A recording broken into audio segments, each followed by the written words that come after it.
Boris saves the show. Every school play needs a hero. The day that Miss Cluck said there was going to be an end-of-term show, everyone was very excited. Yippee! At playtime, they could talk of nothing else.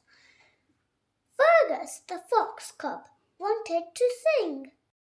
Letitia, the rabbit, wanted to dance. Maxwell, the mole, wanted to dress up. And Little Mice wanted to do everything. By lunchtime, Boris was feeling worried. He had never been in a show before, and he was rather shy. He wrinkled his hairy, scary grizzly bear nose nervously and asked, "Who is coming to watch us?" Everyone looked puzzled. Everyone looked at Miss Cluck. Yes. Hoo-hoo.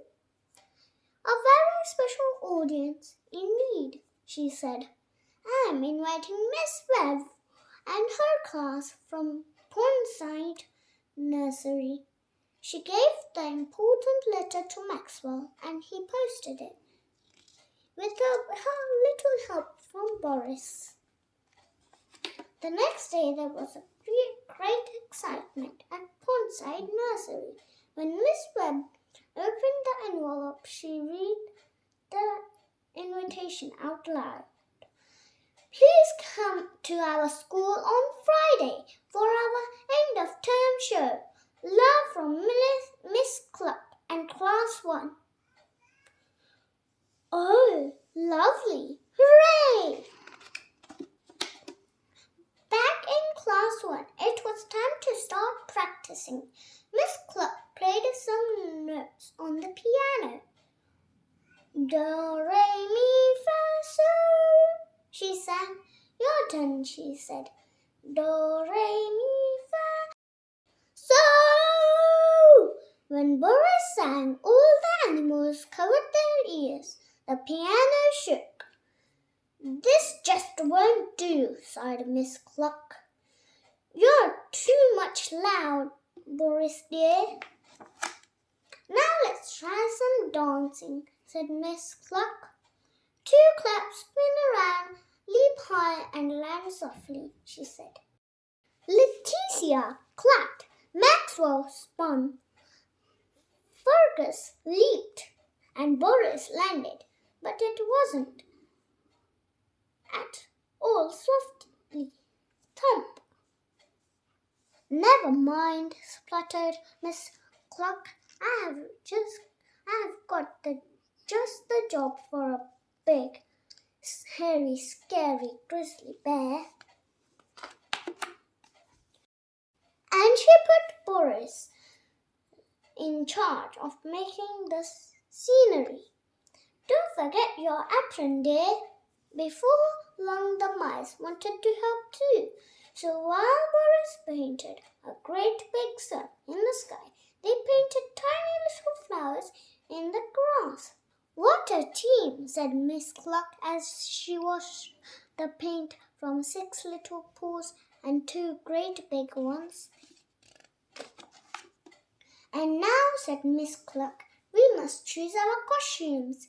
Oh, yippee! The best bit. The dressing up box was full of interesting things to try on. I'm Miss Cluck. Tiny hats for the mice, pretty feathers for Letitia, a silly wig for Maxwell, a suit of armor for Fergus, and just enough shiny material to make a superhero cape for Boris. Just right. Perfect. Wow. The day of the show arrived. They were just about to have one last practice when the telephone rang. Hello, said Miss Cluck. Oh dear, what a shame. She looked very serious as she put down the phone. Bad news, Boris, I'm afraid, she said. Miss Webb and her class have got stuck in some mud, and they won't be able to come to our show after all. The animals gasped. Oh no, they're stuck in the mud. Who will rescue them? Suddenly, Boris had an idea. With the swish of his cape, he hurried outside.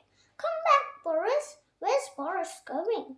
Boris knew a shortcut through the woods. He ran and ran and ran with his cape flying in the wind until he found Miss Webb and her nursery class. The tractor wheels were stuck fast. The frogs and ducklings looked very glum. Boris pushed, he heaved, he got splattered from head to toe, but he got them out of the mud. What a hero, Boris, said Miss Webb. You must be worn out. It's Super Boris. Boris has saved us. Hop in the back. I will give you a ride. Off we go.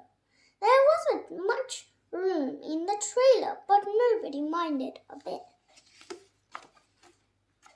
Because they arrived just as the show was about to start, the frogs and ducklings loved the singing, the dancing, and most of all,